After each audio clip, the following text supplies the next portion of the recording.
Hello BTS to army, welcome to my channel. और मैं hope करते हैं कि आपको ये स्टोरी पसंद आ रही होगी। अगर पसंद आ रही है तो आर्मी प्लीज़ लाइक और कमेंट ज़रूर करें। तो तीनों ही शॉपिंग मॉल में आ जाते हैं। फिर आयु वहाँ से ड्रेसिंग खुद के लिए सिलेक्ट करने लगती हैं और जिमिन कुछ और सामान खरीदने लगती है, क्योंकि जिमिन जानती है कि उसको शादी के दूसरे अरेंजमेंट के लिए लाया गया है। इस वजह से वो अपने काम में मसरूफ़ हो जाती है और थियोंग वहाँ पर बैठा हुआ जिमिन की तरफ देख रहा था, जो कि आयु को पसंद नहीं आ रहा था। थियोंग जिमिन के करीब आता है, पीछे से उसको हक करते हुए अपने हाथ को थाइस पे रखते हुए आहिस्ता आहिस्ता अपने हाथ को उसके थाइस पे रब करते हुए कहता है, तुम क्या डिसाइड कर रही हो? जिमिन कहती है, आयु जब हमारे घर आएगी तो उसको पहनने के लिए जो ड्रेसिंग चाहिए होंगी वो डिसाइड कर रही हूँ। जिमिन बहुत ज़्यादा कंफ्यूज हो रही थी। थायोंग हाथ को रब करते हुए उसकी बॉडी को टच कर रहा था और हाथ को आगे की तरफ बढ़ा रहा था, जिससे जिमिन थोड़ी सी अनबैलेंस फील कर रही थी।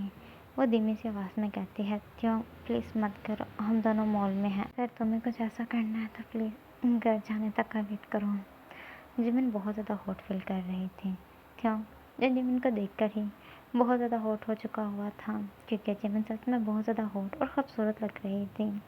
आयु इतने में ही आती है और कहती है, तुम्हारी चॉइस बेकार है, मुझे ये सब ड्रेस नहीं पहननी है। जिमिन थोड़ी सी शॉक थी कि आयु, जिसको ये फिक्र होनी चाहिए कि थियोंग जिमिन के साथ क्या कर रहा है, उसको तो बस अपनी ड्रेसिंग की पड़ी हुई है। थियोंग कहता है, तुम्हें जो लेना है तुम खुद ले लो, वैसे भी मैं जिमिन को लेकर कार में जा रहा हूँ। थियोंग जिमिन को उठाकर कार में ले आता है और वहाँ पर जिमिन के ड्रेस को उतारने लगता है।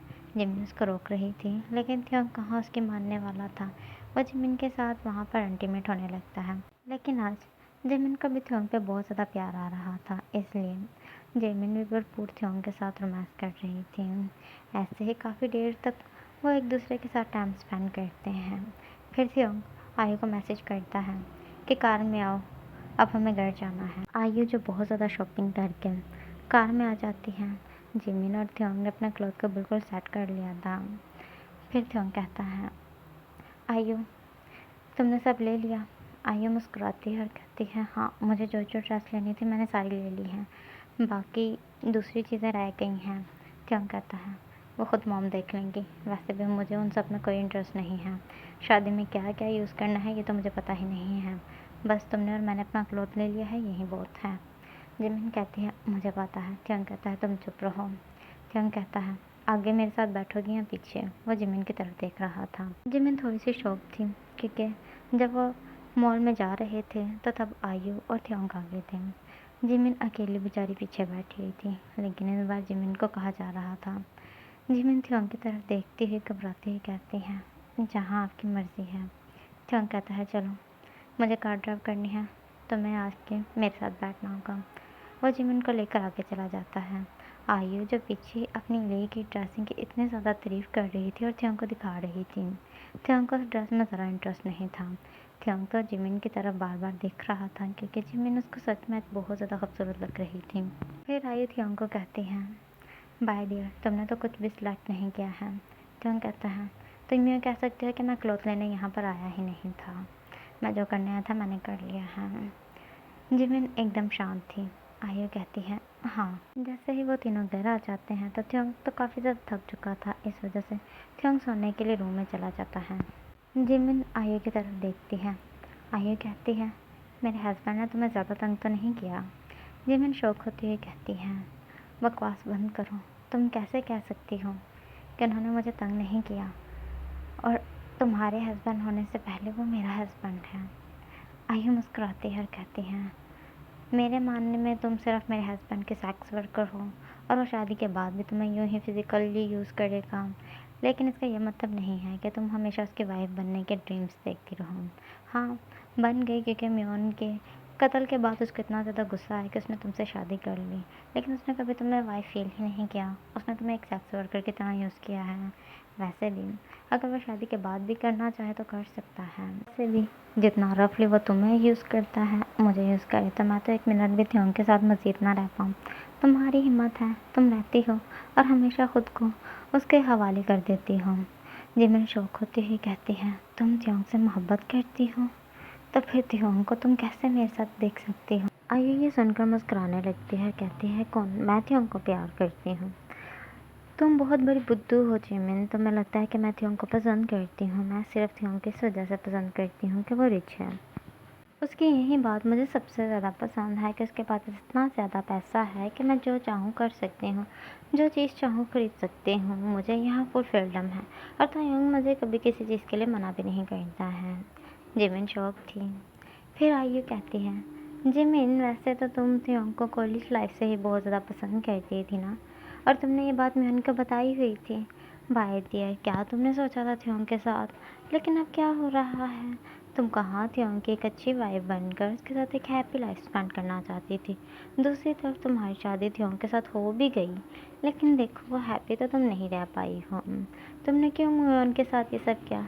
जिमिन की आंखों में पानी आता है। जिमिन चीखती हुई कहती है कि मैंने म्योन के साथ कुछ भी नहीं किया। आयु मुस्कुराती है और कहती है, आहिस्ता बोलो, त्योंग इस बात पे यकीन नहीं करेगा। मैं जानती हूँ कि तुमने म्योन के साथ कुछ भी नहीं किया, लेकिन त्योंग के मानने में तुमने म्योन को मारा है, और बाय देयर मुझे इससे कोई फ़र्क नहीं पड़ता है। वैसे भी म्योन मरे या जिए मुझे इससे कोई कभी फ़र्क पड़ता ही नहीं था, क्योंकि म्योन को मैं ज़रा पसंद नहीं थी। अगर वो ज़िंदा होती तो मेरी त्योंग के साथ कभी भी शादी ना होने देती। अब वो नहीं है तो त्योंग मेरे से शादी कर रहा है। जिमिन कहती है, तो तुम जानती हो ना कि मैंने म्योन को नहीं मारा, तो तुम प्लीज़ ते को बता दो ना मैंने म्योन को नहीं मारा। आयु कहती है, नहीं, मैं नहीं बता सकती, क्योंकि अगर मैंने ऐसा किया तो तुम नहीं जानती हो वो तुमसे मोहब्बत करेगा और वो तुम्हें अपनी अच्छी वाइफ बना के रखेगा। तुम्हें कभी ऐसी चीज़ की परेशानी नहीं होने देगा जो कि मैं नहीं चाहती हूँ। बल्कि मुझे तो चाहिए कि तुम मेरे घर को छोड़ के हमेशा के लिए चली जाओ और मैं और त्योंग इस घर में रहें, जो कि अगर तेरे को पता चल गया कि मैं उनको तुमने नहीं मारा नहीं होगा, इस वजह से मैं ये करने की गलती बिल्कुल भी नहीं करूँगी। आयु वहाँ से चली जाती है। जिमिन वहाँ पर बहुत देर तक बैठी हुई रोती रहती है, क्योंकि जिमिन को म्योन के मरने का सच में बहुत ज़्यादा दुख था। म्योन सिर्फ उसकी मैडम ही नहीं थी, बल्कि उसकी एक अच्छी फ्रेंड भी थी। इस वजह से वो बहुत ज़्यादा म्योन को मिस किया करती थी। ऐसे ही आयुकर से उनकी शादी का दिन आ जाता है और जिमिन बहुत अच्छे से डेकोरेट करती है, क्योंकि थियोंग ने पहले ही शादी की सारी जिम्मेदारियां जिमिन पर डाल दी हुई थी कि जिमिन ही हर अरेंजमेंट को करना है और आयु को रेडी करना, और आयु की छोटी बड़ी हर चीज़ का ध्यान भी जिमिन ने ही रखना है। जिमिन बहुत अच्छे से आयु को रेडी करती है, लेकिन आयु बार बार उसको यही कहती है कि तुमने मुझे अच्छे से रेडी नहीं किया। वो बस त्योंग को ये बताना चाहती थी कि जिमिन आयु के साथ बिल्कुल भी अच्छे से नहीं रहती है। त्योंग कहता है, जिमिन तुम्हें क्या प्रॉब्लम है, तुम क्यों आयु की बात नहीं मानती हो। जिमिन डरती हुई और घबराती हुई कहती है, ऐसी बात नहीं है, मैं मान रही हूँ। त्योंग कहता है, कहीं तुम इस वजह से तो उसके साथ बुरा बिहेवियर तो नहीं कर रही कि उसकी शादी मेरे साथ हो रही है। जिमिन थोड़ी घबराती हुई कहती है, नहीं, मैं ऐसा नहीं कर रही हूँ। त्योंग कहता है, तो तुम कहना चाह रही हो क्या ये झूठ बोल रही है। जिमिन एकदम खामोश थी, क्योंकि ये बात सच थी क्या ये झूठ बोल रही थी।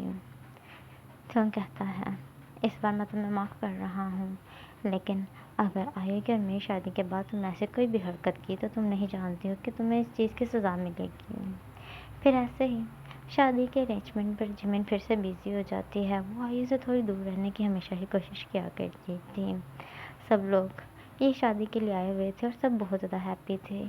जिमिन थोड़ी भी हैप्पी नहीं थी। वो दूसरे कामों में खुद को बिजी रखती है ताकि उसका ध्यान इस शादी से हट पाए, लेकिन ऐसा बिल्कुल भी नहीं हो सकता था, क्योंकि जिमिन त्योंग को बहुत ज़्यादा प्यार करती थी और त्योंग की किसी और के साथ शादी थी। इस वजह से आज के दिन वो बहुत ज़्यादा परेशान थी। थोड़ी देर में ही त्योंग भी ये शादी के लिए रेडी होकर आ जाता है और जिमिन त्योंग को देखती ही रहती है, क्योंकि जिमिन त्योंग से बहुत ज़्यादा मोहब्बत करती थी और त्योंग आज बहुत ज़्यादा खूबसूरत लग रहा था। जिमिन उसको देखकर मुस्कुरा रही थी और फिर त्योंग के करीब आती है। त्योंग कहता है, क्या हुआ। जिमिन कहती है, ये लें। त्योंग कहता है, ये क्या है। जिमिन कहती है, ये लें, आपके लिए गिफ्ट है। त्योंग वो गिफ्ट को पकड़कर ओपन करता है तो उसमें एक बहुत प्यारी सी वॉच होती है। त्योंग कहता है, ये क्या है। जिमिन कहती है, मैंने काफ़ी देर से आपके लिए कुछ लिया हुआ था, कभी हिम्मत नहीं पड़ी आपको देने की। आज आपकी शादी है तो सोचा आपको गिफ्ट कर दूँ। त्योंग वो वॉच को निकाल कर अपने हाथ में पहन लेता है, जो कि मिसेस किम को थोड़ा भी पसंद नहीं आता है, क्योंकि मिसेस किम तो चाहती हैं कि जिमिन यहाँ से चली जाए और थियोंग से हमेशा हमेशा के लिए दूर हो जाए। मिसेस किम दूर से खड़ी हुई देख रही थी और अपने माइंड में कहती है, थियोंग का जिमिन से मोहब्बत करना ये उसके लिए खतरे की बात है।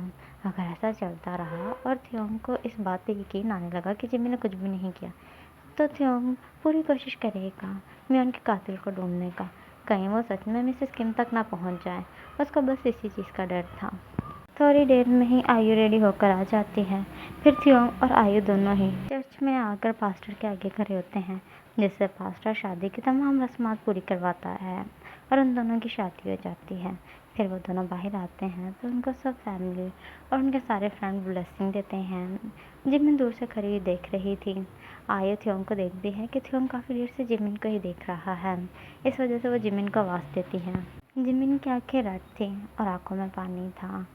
वो अपने आंसू छुपाती हुई उनके पास आती है और कहती है, आयु। आयु कहती है, हम दोनों को शादी के लिए ब्लेसिंग ही दोगी। वैसे भी हम दोनों ने शादी की है और हमें सबने ब्लेसिंग दिया है, सिर्फ तुम्हें छोड़कर। जिमिन थियोंग की तरफ देखती है और कहती है, तुम दोनों ऐसे ही हमेशा खुश रहो। मेरी गॉड से यही प्रेयर है कि तुम दोनों हमेशा एक दूसरे के साथ रहो। ये कह के जिमिन वहाँ से जाने लगती है। थियोंग उसका हाथ पकड़ता है और कहता है, कहाँ जा रही हो? तुम हमारी मेट हो, तुम्हें अपनी मैडम के साथ रहना चाहिए। ये कह के थियोंग वहाँ से चला जाता है, क्योंकि थियोंग नहीं चाहता था कि जिमिन दूसरे गेस्ट के साथ रहे, क्योंकि जिमिन उनके साथ रह के खुद को बहुत ज़्यादा अनबैलेंस फील कर रही थी। इस वजह से थियोंग ने उसको आयु के साथ छोड़ा था, क्योंकि थियोंग भी जानता था कि कॉलेज टाइम आयु और जिमिन दोनों फ्रेंड्स थी। इस वजह से थियोंग को लगता है कि शायद वो आयु के साथ अच्छे से रह पाएगी। फिर वो चर्च से घर आ जाते हैं और घर पर थियोंग ने बहुत बड़ी पार्टी रखी हुई थी। आखिरकार उसकी शादी थी और सब लोग की शादी को बहुत अच्छे से एंजॉय कर रहे थे। सब लोग ड्रिंक कर रहे थे, थियोंग भी ड्रिंक कर रहा था। जिमिन जो कामों में मसरूफ़ थी, थियोंग उसको आने के लिए इशारा करता है। जिमिन अपने सारे काम छोड़कर थियोंग के करीब आती है। थियोंग कहता है, मेरी शादी है और तुम बिल्कुल भी खुश नहीं लग रही। तुम्हारे चेहरे से ऐसे लग रहा है कि जैसे किसी फौतगी पर हो तुम। तुम्हें थोड़ा सा तो एंजॉय करना चाहिए। थियोंग ड्रिंक का ग्लास जिमिन की तरफ बढ़ाते हुए कहता है, ये लो, तुम भी ड्रिंक करो। वैसे भी आज मेरी शादी है तो एंजॉय तो बनता है। जिमिन कहती है, आप जानते हैं मैं ड्रिंक नहीं करती हूँ। थियोंग कहता है, थोड़ी सी। थियोंग ज़बरदस्ती जिमिन को पकड़ कर ड्रिंक पिलवाने लगता है। जिमिन वो ड्रिंक नहीं करना चाहती, लेकिन थियोंग फोर्सली जिमिन को एक पूरा ग्लास ड्रिंक का पिला देता है। फिर वो दूसरा ग्लास लेता है और वो भी ज़बरदस्ती जिमिन को पिला देता है। जिमिन की पूरी ड्रेस गंदी हो जाती है और जिमिन ड्रिंक भी कर लेती है। फिर थियोंग वहाँ से चला जाता है, क्योंकि थियोंग को ये सब करना खुद भी अच्छा नहीं लगता था। वो जिमिन को जब भी टॉर्चर करता था उसे खुद भी बहुत ज़्यादा हर्टिंग होती थी, लेकिन बस वो अपने अंदर का गुस्सा जो थियोंग के दिल में बढ़ा हुआ था वो निकालता था, क्योंकि म्योन उसकी इकलौती बहन थी और म्योन का गम उसके लिए बहुत बड़ा था। फिर थियोंग अपने रूम में आ जाता है। दूसरी तरफ जिमिन को कुछ समझ नहीं आ रही थी। उसने पहली बार ड्रिंक की थी, इस वजह से वो अपने बिल्कुल भी कंट्रोल में नहीं थी। उसको अपने पाँव पे चलना भी थोड़ा सा मुश्किल हो रहा था और उसको बहुत ज़्यादा वॉमिटिंग्स होने लगी थी, क्योंकि ये उसका फर्स्ट टाइम था। आयु दूर से खड़ी जिमिन का तमाशा देख रही थी और एंजॉय कर रही थी, और पार्टी के दूसरे लोग भी जिमिन की तरफ देख रहे थे और जिमिन का मजाक बना रहे थे। थियोंग जैसे ही नीचे आता है वो देखता है कि जिमिन ज़मीन पर बैठी हुई है, उसे बहुत ज़्यादा वॉमिटिंग्स आ रही हैं। ऐसे महसूस हो रहा था कि वो जल्दी ही अपनी आंखें बंद कर देगी और बेहोश हो जाएगी। थियोंग जल्दी से आके जिमिन को पकड़ता है और अपना रुमाल निकाल कर उसके फेस को क्लीन करने लगता है और कहता है, जिमिन तुम ठीक हो? जिमिन थियोंग को पकड़ कर हक कर लेती है और कहती है, तुम मुझे छोड़ के नहीं जाओ। तुमने क्यों आयु से शादी किया? मुझे बहुत ज़्यादा हर्टिंग हो रही है। जिमिन रो रही थी। थियोंग कहता है, तुम्हारी तबीयत ठीक नहीं है, तुम ये क्यों सोच रही हो? तुम्हें फीवर हो गया है। वह जिमिन को उठाकर जिमिन के रूम में लेके जाने लगता है। जैसे ही वह जिमिन को बेड पर लटाने लगता है कि जिमिन उसको हक कर लेती है और कहती है, नहीं जाने दूंगी। मुझे पता है तुम मेरी और अपने रूम में आयु को आज अपने साथ रखोगे, इस वजह से तुमने मुझे इस रूम में शिफ्ट करवा दिया है। तो बिल्कुल खामोश था, क्योंकि जब उसने जिमिन को इस रूम में रहने के लिए कहा था तब तो जिमिन ने कोई रिएक्ट तक नहीं किया था। थियोंग कहता है, और तुम भी तो इस यहाँ रहना चाहती हो ना? वैसे भी अब मेरी शादी हो चुकी है, मेरी सेकंड वाइफ रहेगी और आज हमारी फर्स्ट नाइट है। जिमिन कहती है नहीं जाने दूंगी, आयु को मार दूंगी। फ्योंग कहता है यही काम तुमने मेरी बहन म्योन के साथ किया था। म्योन के साथ ऐसा क्यों किया तुमने जिमिन? जिमिन कहती है मैंने नहीं म्योन को मारा, तुम क्यों नहीं समझते? तुम बस एक बात ही कहते रहते हो कि मैंने म्योन को मारा। मैंने म्योन को हाथ तक नहीं लगाया। उसकी आंखों में पानी था और वो बिल्कुल बच्चों की तरह बात कर रही थी। थोंग उसके फोरहेड पे किस करता है और कहता है तुम नशे में हो, इस वजह से तुम इतनी ज़्यादा अच्छी बातें करती हो, लेकिन सच ये है कि तुमने म्योन को मारा है।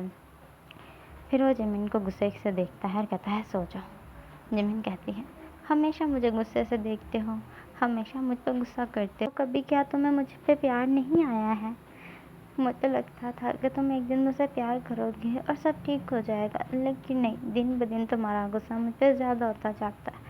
तुमने मुझे हर्ट करने के लिए शादी भी की, मुझे हर्ट करने के लिए आयु के साथ इंटीमेट भी हो गई। तो एकदम खामोश था क्योंकि ऐसा लगता था कि जिमिन को सच में कोई फ़र्क नहीं पड़ता है, लेकिन यहाँ पे जिमिन ने हर चीज़ को बहुत अच्छे से नोट किया हुआ था। थ्योंग कहता है आंखें बंद करो, तुम्हारे लिए ज़्यादा देर तक उठना बिल्कुल भी ठीक नहीं है, तुम्हारी तबीयत थोड़ी सी भी ठीक नहीं है। थोड़ी देर सोओगी, जब उठोगी तो नशा उतर जाएगा। वो थ्योंग को बिल्कुल छोड़ने का नाम ही नहीं ले रही थी। उसने थ्योंग को बहुत टाइटली हग किया था। रात के 12 बज चुके थे। आयु जो अपने रूम में वेट कर कर के थक कर फिर जिमिन के रूम में आती है। वो थ्योंग को जिमिन के ऊपर देखती है और जिमिन उसे हग किया हुआ है। आयु आगे कहती है ये क्या हो रहा है? तो उसके बाजू की गिरफ्त से खुद को निकालता है। थ्योंग को भी एहसास होता है कि जिमिन तो काफ़ी देर से सो चुकी हुई है। थ्योंग ने खुद को उससे दूर करने की कोशिश तक नहीं की थी। वो कहता है ये नशे में थी, इस वजह से मुझे इसको यहाँ पे लाना पड़ा। आयु कहते हैं चलो, वैसे भी आज हमारी फर्स्ट नाइट है, हम दोनों को अपने रूम में होना चाहिए। थ्योंग कहता है आयु तुम जाओ, मैं आता हूँ। आयु कहती है तुम पता है मैं 2 घंटे से तुम्हारा वेट कर रही हूँ।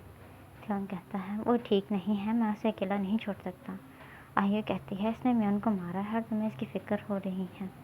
थ्योंग कहता है हाँ, बहुत तरपा तरपा के इसे मारूंगा, इस वजह से एक साथ नहीं ख़त्म कर सकता इसकी कहानी। उसकी आंखों में पानी था। थ्योंग जब भी म्योन का नाम लेता है तो थ्योंग की आंखों में सच में पानी आ जाता है, क्योंकि थ्योंग म्योन से बहुत ज़्यादा प्यार करता था। आयु कहती है चलो दे, बदला बाद में ले लेना, फ़िलहाल हमारी शादी है, इस बदले के चक्कर में हम अपनी फर्स्ट नाइट ख़राब नहीं कर सकते। थ्योंग कहता है मैं इस बदले के चक्कर में अपनी पूरी ज़िंदगी ख़राब कर रहा हूँ, तुम सिर्फ एक नाइट बर्बाद नहीं कर सकती हो। आयु एकदम खामोश थी। थ्योंग कहता है कि जाओ, मैंने कहा ना मैं आ रहा हूँ। आयु ना चाहते हुए वहाँ से चली जाती है। थ्योंग जो जिमिन के रूम में था, क्योंकि थ्योंग को जिमिन की फ़िक्र हो रही थी। लेकिन जैसे ही सुबह होने लगती है और घड़ी पे 6 बजते हैं तो थ्योंग जल्दी से अपने रूम में आ जाता है और वो अपनी शर्ट को निकाल देता है और आयु के ड्रेस को भी थोड़ा सा ख़राब कर देता है। आयु सोई हुई थी, इस वजह से आयु को तो कुछ भी पता नहीं चलता है, लेकिन वो जिमिन के माइंड को ख़राब करने के लिए सब करता है और रूम की हालत थोड़ी सी ख़राब कर देता है। दूसरी तरफ जिमिन जल्दी से उठती है, फ्रेश होती है और नीचे खाना बनाकर ऊपर थ्योंग को उठाने आती है। वो देखती है थ्योंग ने आयु को हक किया हुआ है और आयु की ड्रेस पूरी तरह ख़राब थी और थ्योंग ने भी शायद नहीं पहनी हुई थी। फिर भी वो थ्योंग के करीब आती है और अपने सॉफ्ट सॉफ्ट हाथों से आंखों में पानी लिए हुए थ्योंग को उठाने लगती है।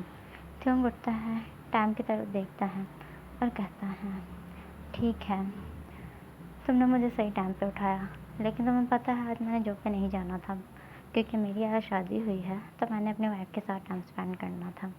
जिमिन कहती है आई एम सॉरी। जिमिन वहाँ से जाने लगती है। थ्योंग कहता है बाय डियर, तुम बताओ तुम्हारी तबीयत कैसी है?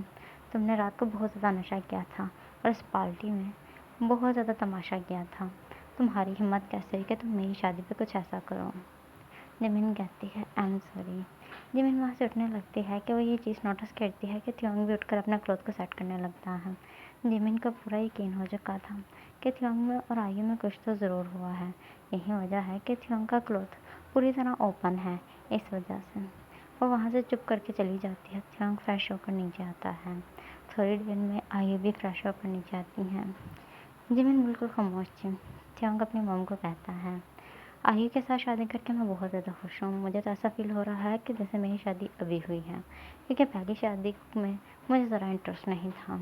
जिमिन बिल्कुल खामोशी से उनको खाना सर्व कर रही थी। थियोंग ने ये चीज़ नोटिस की थी कि जिमिन कोई रिएक्ट तक नहीं कर रही। थियोंग जबकि चाहता था कि जिमिन ये दर्द को महसूस करे। इतने में ही आयु जो ये चीज़ नोटिस कर रही थी कि थियोंग इन दिनों में ज़्यादा ही जिमिन को नोटिस करता है, इस वजह से वो खाने में टेबल पर रखे हुए चिली पाउडर को पकड़ती है और अपने खाने में डालती है और फिर कहती है, खाना बहुत ज़्यादा स्पाइसी है। थियोंग का ध्यान आयु के खाने की तरफ जाता है। थियोंग देखकर ही समझ आता है कि इसमें चिली बहुत ज़्यादा है। थियोंग कहता है, ये खाना किसने बनाया? जिमिन एकदम खामोश थी क्योंकि खाना जिमिन ने बनाया था। फिर वो कहता है, आयु तुम इतना स्पाइसी खाना क्यों खा रही हो? आयु कहती है, मुझे यही जिमिन ने खाने के लिए दिया है। क्यों, तुम्हारे खाने में स्पाइस कम है? थियोंग कहता है, हाँ। आयु कहती है, मुझे लगा सबके खाने में स्पाइस ज़्यादा है, इस वजह से मैंने कुछ भी नहीं कहा। ओके बीटीएस तो आर्मी, अब आप मुझे इजाज़त दें। मैं होप करती हूँ कि पार्ट आपको पसंद आया होगा। अगर पसंद आया तो आर्मी प्लीज़ लाइक और कमेंट ज़रूर करें।